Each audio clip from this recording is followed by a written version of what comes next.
students, welcome all of you in the maths class once again.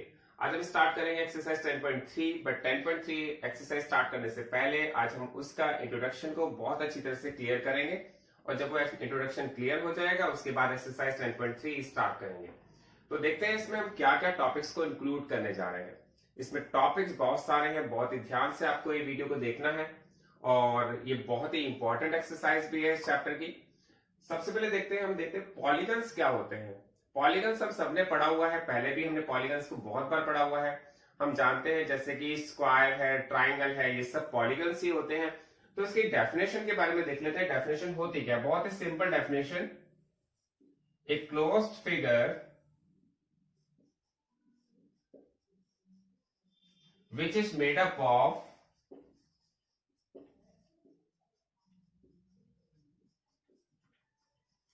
line segments। एक ऐसी close figure जो केवल line segment से मिलकर बनी होती है उनको हम पॉलीगन्स कहते हैं। और उसके एग्जांपल्स आप बहुत सारे लिख सकते हैं जो आपका मन करे। स्टार्ट कर देते हैं ट्राइंगल से। Number 2 square, number 3 rectangle, number 4 pentagon,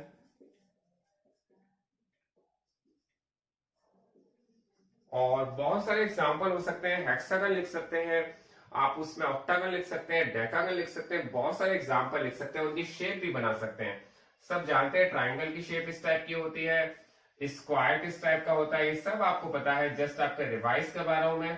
और हमारे पास पेंटागन बनाना हो तो पेंटागन की कितनी साइड्स होती है, 5 साइड्स होती हैं। तो आप ये सब बहुत अच्छी तरह से जानते हैं। इसके बाद हम नेक्स्ट टॉपिक पे आ गए हैं। नेक्स्ट टॉपिक है हमारा पॉलीहेड्रॉन्स। पॉलीहेड्रॉन्स क्या होता है, पॉलीहेड्रॉन के बारे में मैं आपको बताना चाहूंगा। इसकी डेफिनेशन देते हैं पहले। ए solid which is made up of polygons is called polyhedrons।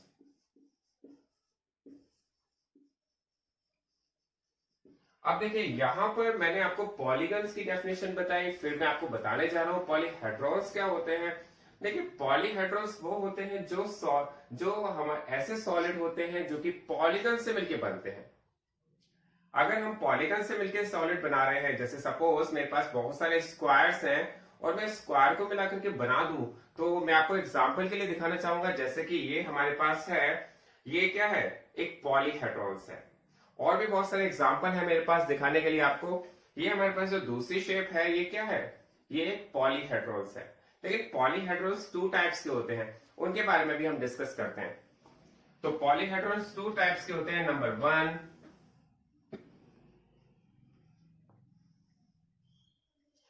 1 पे लेते हैं प्रिज्म और नंबर 2 पे लेते हैं पिरामिड।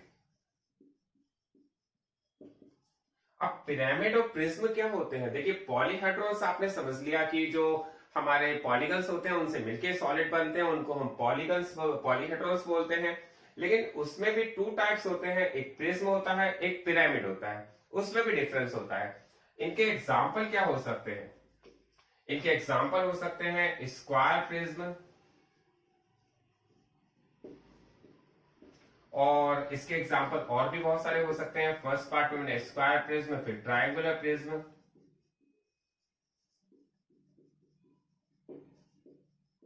और पिरामिड के भी बहुत सारे एग्जाम्पल हो सकते हैं।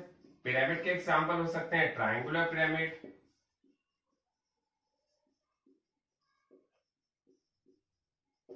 नंबर 2 में हमने देखा है स्क्वायर पिरामिड। लेकिन जो मैं आपको बताने जा रहा हूं, जो ये नेम बता रहा हूं, ये आपने आज फर्स्ट टाइम सुन रहे होंगे, क्योंकि अभी तक हमने 7th क्लास तक ये नहीं सुना था कि स्क्वायर प्रिज्म क्या होता है, ट्रायंगुलर प्रिज्म क्या होता है। हमने ये भी नहीं सुना था ट्रायंगुलर पिरामिड क्या होता है या स्क्वायर पिरामिड क्या होता है। तो आज हम बहुत सारी चीजों को सीखने। अब देखते हैं अपना नेक्स्ट टॉपिक, जिसमें मैंने आपको बताया कि प्रिज्म और पिरामिड में क्या डिफरेंस होता है। अब ये मैं बताने जा रहा हूं, आप बहुत ध्यान से देखिएगा। देखिए यहाँ पर मैंने आपको बताया प्रिज्म बहुत टाइप्स के हो सकते हैं। मैंने यहाँ पर कुछ नेम लिखे हुए हैं, triangular prism, square prism, pentagon prism और हेक्सागन प्रिज्म। पिरामिड्स भी बहुत तरह के होते हैं, triangular pyramid, square pyramid, pentagon pyramid, hexagon pyramid, और भी बहुत सारे पिरामिड्स हो सकते हैं जिसके नेम मैंने यहाँ नहीं लिखे हैं। तो सबसे पहले देखते हैं डिफरेंस क्या होता है। सबसे पहले हम देखते हैं प्रिज्म के बारे में। देखिए प्रिज्म होता क्या है, अगर हम कोई फिगर देखते हैं, आप देखते होंगे इस तरह की मार्केट में एक इरेजर भी आती है डॉम्स की। तो यहाँ पर मैंने एक एग्जाम्पल के लिए आपको दिखाया है। यहाँ पर जो ये एग्जाम्पल है ये एक प्रिज्म का एग्जाम्पल है। और प्रिज्म को और पिरामिड को किस तरह से डिफरेंस आपको पता चलेगा। सबसे पहले देखना होगा कि आपके पास यहाँ पर एक ट्राइंगल बना हुआ है बेस पर, और टॉप पर भी वो सेम टू सेम ट्राइंगल बना हुआ है। इसका मतलब ये प्रिज्म है। प्रिज्म की रिकॉग्नाइज करने का क्या तरीका है, अगर बेस और टॉप सेम टू सेम है तो ये प्रिज्म है। क्लियर हो गई आपको मेरी बात। इसके बाद मैं एक और एग्जांपल ले रहा हूं। यहाँ पर ये हमारे पास एक प्रिज्म है। क्यों? क्योंकि यहाँ का जो बेस है और इसका जो टॉप है वो सेम है, बिल्कुल सेम है। आप ध्यान से देखिए, यहाँ पर भी स्क्वायर बना हुआ है और इसके टॉप पर भी स्क्वायर बना हुआ है। तो इसका मतलब ये क्या है, एक प्रिज्म है। और हमारे पास प्रिज्म के कौन कौन से एग्जाम्पल हो सकते हैं, ये भी हमारे पास प्रिज्म है। आप देखेंगे बेस हेक्सागन है और टॉप भी हेक्सागन है, सेम टू सेम है। नीचे का बेस और ऊपर का टॉप सेम टू सेम होता है, तो इसका मतलब वो प्रिज्म होता है। अब प्रिज्म का नेम कैसे हम रिकॉग्नाइज करते हैं, मैंने आपको बताया सबसे पहला ट्राइंगुलर प्रिज्म। अगर इसका बेस ट्राइंगल है तो ये ट्राइंगुलर प्रिज्म है। अगर इसका बेस स्क्वायर है तो ये स्क्वायर प्रिज्म है। और अगर इसका बेस पेंटागन है तो पेंटागन प्रिज्म है। और अगर इसका बेस हेक्सागन है तो हेक्सागन प्रिज्म है। तो यहाँ पर इनकी फिगर्स को बनाने की जरूरत नहीं है, क्योंकि फिगर्स बनाने से हमें बहुत ज्यादा क्लियर नहीं हो पाएगा। हम यहाँ पर जब तक इसका लाइव एग्जांपल नहीं देख सकते, मैंने आपको बताया कि इसका जो बेस है वो बेस हेक्सागन का है, तो इसलिए हेक्सागन प्रिज्म इसे बोलते हैं। ये बेस पर नेम डिपेंड रहता है। जो प्रिज्म का नेम है या पिरामिड्स का नेम है वो इसके डिपेंड है इसके बेस पर। इसका बेस अगर स्क्वायर होगा तो स्क्वायर प्रिज्म कहेंगे, और अगर इसका बेस हेक्सागन होगा तो हेक्सागन प्रिज्म कहेंगे। तो मैं समझता हूं आपको ये प्रिज्म समझ में आ गए होंगे। ये मैंने आपको एग्जाम्पल के तौर पर बता दिए हैं। इसके बाद हम नेक्स्ट टॉपिक देखते हैं पिरामिड्स का। पिरामिड्स क्या होते हैं। देखिए पिरामिड्स में आपको एक बात बहुत ही क्लियर होनी चाहिए, इसका जो बेस है और इसका जो टॉप है वो सेम टू सेम नहीं होता है। यहां पर मैंने देखा, यहां पर मैंने आपको बताया कि यहाँ पर स्क्वायर बना हुआ है और यहाँ पर जो ट्राइंगल्स बने हुए हैं वो सभी एक पॉइंट पर जाकर मिल रहे हैं। तो इस फिगर को हम कहते हैं पिरामिड्स। पिरामिड्स आपको समझ में आ गया होगा। और पिरामिड के नेम भी डिपेंड करते हैं उसके बेस पर। अगर यहाँ पर ट्राइंगुलर बना हुआ है, ट्राइंगल बना हुआ है तो उसे ट्राइंगुलर पिरामिड कहेंगे। अगर यहाँ पर स्क्वायर बना हुआ है तो स्क्वायर पिरामिड्स कहेंगे। और अगर यहाँ पर पेंटागन बना हुआ है, देखिए आप ध्यान से देखिए, यहाँ पर एक पेंटागन है, इसका जो बेस है वो पेंटागन है। पेंटागन क्यों है, क्योंकि 1 2 3 4 5 साइड्स हैं और इसमें 5 ट्राइंगल्स लगे हुए हैं। 1 ट्राइंगल, 2 ट्राइंगल, 3 4 5 ट्राइंगल्स लगे हुए हैं, इसलिए ये जो प्रिज्म होगा ये पेंटागन प्रिज्म होगा। अगर 6 फेस लगे होंगे, 6, अगर यहाँ पर इसका बेस हमारा हेक्सागन है तो ये हेक्सागन प्रिज्म होगा। तो ये बात आपको क्लियर हो गई है। अब देखते हैं इसके जो फेसेज होते हैं, जो वर्टिक्स होती हैं, जो एजेस होती हैं, उनको हम कैसे रिकॉग्नाइज करते हैं। अब स्टार्ट करते हैं टेबल से। और मैं आपको बताना चाहूंगा, हमारे पास जो अभी हमने पढ़े थे, प्रिज्म के बारे में पढ़ा था और पिरामिड्स के बारे में पढ़ा था। अब हम देखते हैं उनके फेसेस को, वर्टेक्स को, उनकी एजेस को क्या होती हैं ये। सबसे पहले हमें समझना पड़ेगा कि इनके फेसेस क्या होते हैं। मैंने एक एग्जांपल ले लिया है मैंने ट्रायंगुलर प्रिज्म का। अब आप समझ ही गए होंगे प्रिज्म होता क्या है, जिसका बेस और टॉप सेम हो वो प्रिज्म है। तो यहाँ पर फेसेस क्या होते हैं, ये इसका फेस है, मैं यहाँ लिख भी सकता हूँ एफ, ये इसका फेस है। अब ऐसे इस फेस कितने हैं इसमें, ये इसका फेस है, ये इसका फेस है, ये इसका फेस है। तो इसका मतलब इसमें कितने फेसेस हैं, 1 2 3 4 एंड 5। तो 5 फेसेस हैं हमारे पास इस ट्रायंगुलर प्रिज्म में।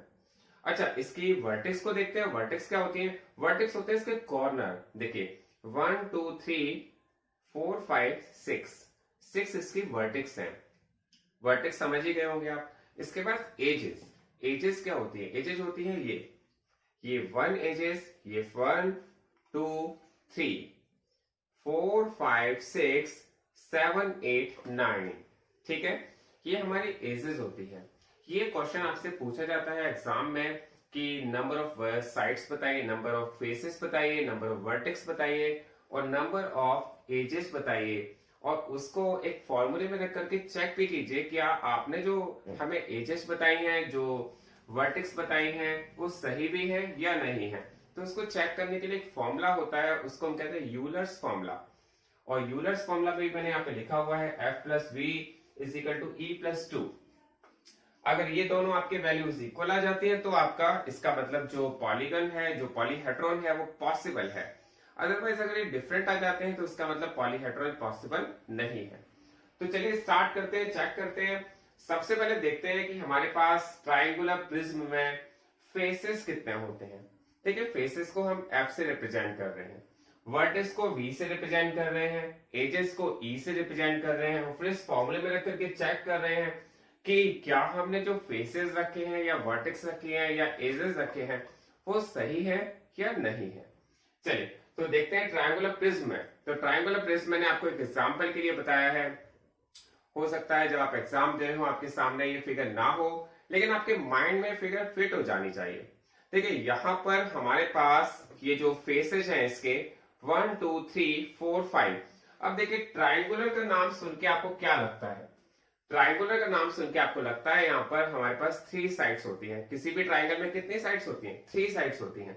तो 3 साइड तो यहां हो गई और 2 ऊपर नीचे की हो गई, तो टोटल फेसेस कितने हो जाने चाहिए? टोटल फेसेस हो गए इसके 5। हमारे पास एक छोटा सा इसमें एक ट्रिक भी है जिससे हम इसको याद रख सकते हैं।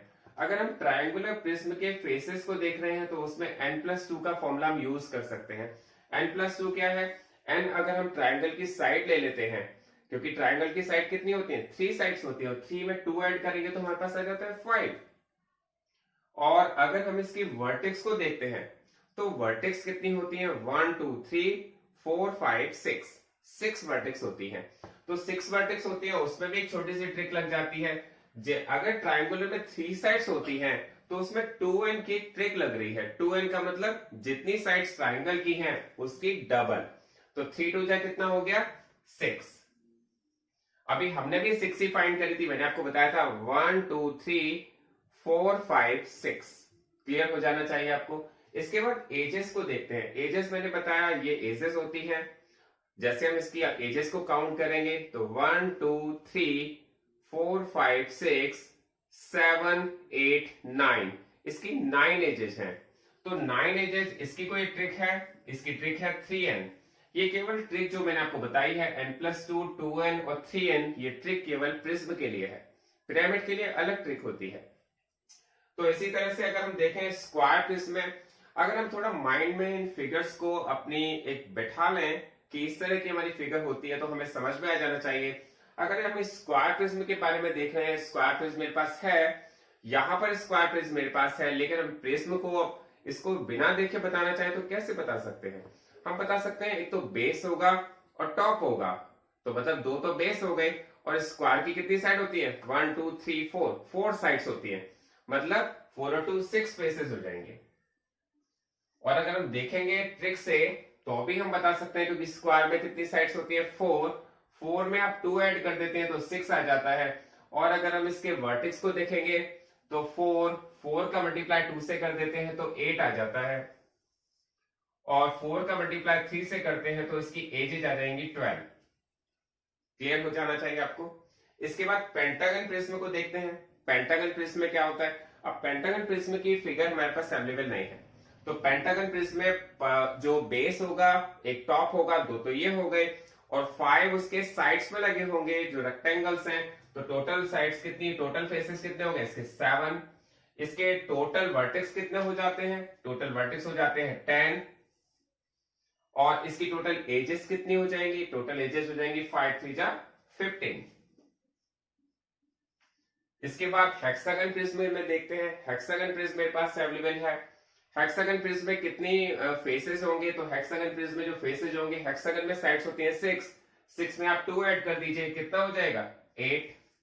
और अगर हम इसके वर्टेक्स को देखते हैं तो वर्टेक्स कितने होने चाहिए, 6 फेसेज हैं तो इसका मल्टीप्लाई अगर हम 2 में कर दें तो 6 टू हो जाता है 12, और इसकी एजेस को देखेंगे तो हो जाता है 6 3 18।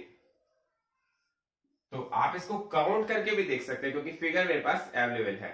तो देखिए यहां पर अगर हम इसकी सबसे पहले इसके फेसेस को काउंट कर लेते हैं, 1 फेस, 2 फेस, 3 4 5 6 7 8, इसके फेसेस हैं 8। इसके हम वर्टेक्स को काउंट कर लेते हैं, वर्टेक्स देखिए 1 2 3 4 5 6 7 8 9 10 11 12, इसके वर्टेक्स कितने हैं 12। और फिर हम इसकी एजेस को काउंट कर लेते हैं, एजेस क्या होती हैं 1 2 3 4 5 6 7 8 9 10 11 12 12 13 14 15 16 17 18, तो इसकी एजेस कितनी हो गई 18। तो इसका मतलब हमें एक ट्रिक भी पता चल गई है कि अगर हम पेंटागन प्रिज्म में देख रहे हैं तो पेंटागन प्रिज्म की जो साइड्स होती है वो 5 होती हैं, 5 में 2 ऐड कर देते हैं तो उसकी फेसेज आ जाते हैं, उसका डबल कर देते हैं तो वर्टेक्स आ जाती है, उसका ट्रिपल कर देते हैं तो उसकी एजेस आ जाती है। अब चेक करते हैं क्या हमने जो यहां पर जो इनकी फेसेस, वर्टेक्स या एजेस फाइंड की हैं ये सही है या नहीं है। इनको आप चेक भी कर सकते हैं। इनको चेक करने का एक बहुत सिंपल सा हमारे पास एक फॉर्मूला है, और फॉर्मूला क्या है, F plus V is equal to E plus 2। तो हम चेक करते हैं 5 प्लस 6, और ये हो जाएगा 9 प्लस 2। 9 प्लस 2 11 होता है और 5 प्लस 6 भी 11 होता है। इसका मतलब हमारे पास दोनों इक्वल आ गए हैं, तो इसका मतलब ये पॉलीहेड्रॉन पॉसिबल है। सपोज ये डिफरेंट आ जाते, तो डिफरेंट हो जाते तो इसका मतलब कहीं ना कहीं हमने मिस्टेक की है। उसके फेसेज में मिस्टेक हो सकती है, एजेस में हो सकती है, या वर्टेक्स में हो सकती है। फिर हमें दोबारा से चेक करना पड़ेगा। और मैंने बहुत सारी मिस्टेक्स को होते देखा है, बहुत अच्छे से अच्छे स्टूडेंट से केवल इसी चैप्टर में इसी पार्ट में मिस्टेक्स हो जाती हैं। तो बहुत ही ध्यान से पहले तो माइंड में अपनी फिट कर लीजिए कि किस तरह की शेप्स होती हैं। मैंने बताया बेस के ऊपर डिपेंड होता है, अगर ट्राइंगल है तो ट्राइंगुलर प्रिज्म हो जाता है, स्क्वायर है तो स्क्वायर प्रिज्म हो जाता है, पेंटागन है तो पेंटागन प्रिज्म हो जाता है। तो अगर हम पेंटागन इसको देखते हैं स्क्वायर प्रिज्म को, 6 में 8 ऐड करते हैं तो आ जाता है 14, और 12 में 2 ऐड कर देते हैं तो आ जाता है 14। तो आपने देखा F plus V is equal to E plus 2, सब में सही आ रहा है। तो इसमें भी हम देखते हैं 7 प्लस 10, ये हो जाता है 17, और 15 प्लस 2 ये भी हो जाता है 17। हेक्सागन प्रिज्म में देखते हैं तो 8 प्लस 12 करते हैं, ये हो जाता है 20, और हम यहाँ पर 18 प्लस 2 करते हैं तो अभी हो जाता है 20। इट मीन्स यहाँ पर हमारे पास F plus V is equal to E plus 2 same आ रहा है, तो इसका मतलब ये हमारे सभी करेक्ट है। तो इसके अलावा भी बहुत सारे प्रिज्म हो सकते हैं। तो आपको जो मैंने मेथड बताया आप उसको यूज करें और फिगर्स को अपने माइंड में रखें, तो आपके सारे ये जो क्वेश्चन है वो बहुत ही सही हो जाएंगे। इसके बाद देखते हैं प्रिज्म के पिरामिड के बारे में। पिरामिड किस टाइप के होते हैं, ट्रायंगुलर पिरामिड होता है, स्क्वायर पिरामिड होता है, पेंटागन या हेक्सागन, और भी बहुत सारे पिरामिड हो सकते हैं। तो पिरामिड का एग्जांपल मैं ले लेता हूं। मेरे पास इस समय जो अवेलेबल है वो स्क्वायर पिरामिड है। मैंने बताया नेम को याद कैसे रखेंगे, नेम आपको बेस से याद रखना पड़ेगा। बेस अगर इसका स्क्वायर है तो स्क्वायर पिरामिड होता है, अगर बेस अगर पेंटागन है तो पेंटागन पिरामिड होता है। देखिए जो पिरामिड होता है और जो प्रिज्म होता है उसमें डिफरेंस क्या होता है। अब हम पिरामिड की बात कर रहे हैं, पिरामिड में बेस चेंज होता रहता है, बेस चेंज होता रहता है, लेकिन ये जो बाकी के अदर पार्ट्स हैं वो ट्राइंगल से मिलके बनते हैं। आप देख रहे होंगे बेस इसका स्क्वायर है, लेकिन सभी इसमें क्या लगे हुए हैं, ट्राइंगल्स हैं। और भी मैं एग्जांपल ले लेता हूं, बेस इसका पेंटागन है, बाकी इसमें ट्राइंगल्स लगे हुए हैं, इसको हम पिरामिड कहते हैं। तो पिरामिड में जो फॉर्मूला हम यूज करते हैं, ट्राइंगल में जैसे 3 साइड्स होती हैं, तो पिरामिड में जो फॉर्मूला लगता है फेसेस फाइंड करने का वो लगता है n+1 का। जैसे ये स्क्वायर फेस है तो स्क्वायर में कितनी साइड्स होती हैं, 4 साइड्स, 4 में 1 ऐड कर दीजिए तो 5 इसके फेसेज होंगे। देखते हैं 1 2 3 4 एंड 5, इसके फेसेस कितने हैं 5 फेसेज हैं। इसके बाद अगर आप इसके वर्टेक्स देखते हैं तो वर्टेक्स क्या है, 1 2 3 4 एंड 5। तो यहां पर इसके 5 वर्टेक्स हैं। और अगर हम इसकी एजेस को देखेंगे तो 1 2 3 4 5 6 7 8, तो इसकी 8 एजेस होंगी। तो यहां पर हमने फॉर्मूला जो यूज किया है उसको ध्यान से देखते हैं, n+1 n+1 एंड 2n। ये हमारी शॉर्ट ट्रिक है जिससे हम याद रख सकते हैं। ट्रायंगुलर प्रिज्म, देखिए ट्रायंगुलर प्रिज्म, ट्रायंगल में कितनी साइड्स होती हैं, ट्रायंगल में 3 साइड्स होती हैं। तो 3 में अगर 1 ऐड करेंगे तो आ जाएगा 4, तो इसके फेसेस फाइंड हो जाएंगे और इसके वर्टेक्स भी 4 ही हो जाएंगे क्योंकि यहां पर भी n+1 की ट्रिक लग रही है। और जो इसके एजेस हैं वो 2n हो जाती हैं, मतलब ट्रायंगल में साइड्स होती है 3 का अगर आप डबल कर देते हैं तो इसकी एजेस हो जाएंगी 6। इसके बाद देखते हैं स्क्वायर पिरामिड। स्क्वायर पिरामिड में हमारे पास जो फेसेस होने चाहिए, क्योंकि स्क्वायर में जो साइड्स होती हैं वो होती हैं 4 में अगर 1 ऐड कर देते हैं तो 4 और 1 कितना हो जाता है 5। और अगर उसके आप वर्टेक्स को फाइंड कर रहे हैं तो उसमें भी आप +1 कर देंगे तो भी आपके पास हो जाएगा 5। और अगर आप उसकी एजेस को फाइंड कर रहे हैं तो आप क्या करेंगे, इसके जो हमारे पास स्क्वायर है उसमें साइड्स होती है कितनी 4 का आप डबल कर दीजिए, 4 का डबल कितना होता है 8, क्योंकि यहां पर 2n की ट्रिक लग रही है। चलिए इसके बाद पेंटागन देखते हैं। पेंटागन की में जो साइड्स होती है वो होती है 5, इसका मतलब आपके जो फेसेज होंगे वो होंगे 6, आपकी जो वर्टेक्स होंगी वो होंगी 6, और जो इसकी एजेस होंगी वो होंगी 10। इसके बाद हेक्सागन पिरामिड देखेंगे। हेक्सागन पिरामिड में हमारे पास जो फेसेज होंगे वो होंगे 7, इसकी जो वर्टेक्स होंगे वो भी 7 होंगी, क्योंकि हेक्सागन में 6 साइड्स होती हैं और 6 में 1 ऐड कर देते हैं तो हमारी पिरामिड के फेसेज आ जाते हैं। 1 ऐड कर देते हैं तो पिरामिड की वर्टेक्स आ जाती हैं, और 2 का मल्टीप्लाई कर देते हैं तो हमारे पास इसकी एजेज आ जाती हैं। अब हम चेक कर लेते हैं बहुत ही फास्ट, क्या इसमें यूलर्स फॉर्मूला अप्लाई हो रहा है या नहीं हो रहा। मैंने आपको बताया फॉर्मूला दोनों का सेम है। यहां पर अगर यूलर्स फॉर्मूले का यूज हो जाता है तो इसका मतलब हमारे जो पॉलीगन्स है, सॉरी पॉलीहेड्रॉन्स है वो पॉसिबल हैं। अगर यहाँ पर फॉर्मूले का यूज नहीं हो पाता तो पॉलीहेड्रॉन्स पॉसिबल नहीं है। तो हमने देखा यहाँ पर 4+4 और 6+2, 4+4 करते हैं तो भी 8 आता है, 6+2 करते हैं तो भी 8 आता है। यहां पर अब 5+5 करते हैं तो 10 आ जाता है, और यहां पर 8+2 करते हैं तो भी 10 आ जाता है। यहां पर 6+6 करते हैं तो 12 आता है, और यहां पर 10+2 करते हैं तो भी 12 आता है। यहां पर 7+7 करते हैं तो 14 आ जाता है।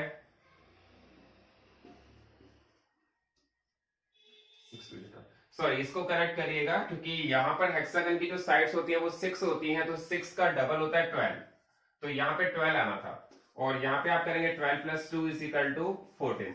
इसका मतलब हमारे सभी केसेस में यहां पर यूलर्स फॉर्मूला अप्लाई हो रहा है। चलिए इसके बाद हम स्टार्ट करेंगे एक्सरसाइज 10.3।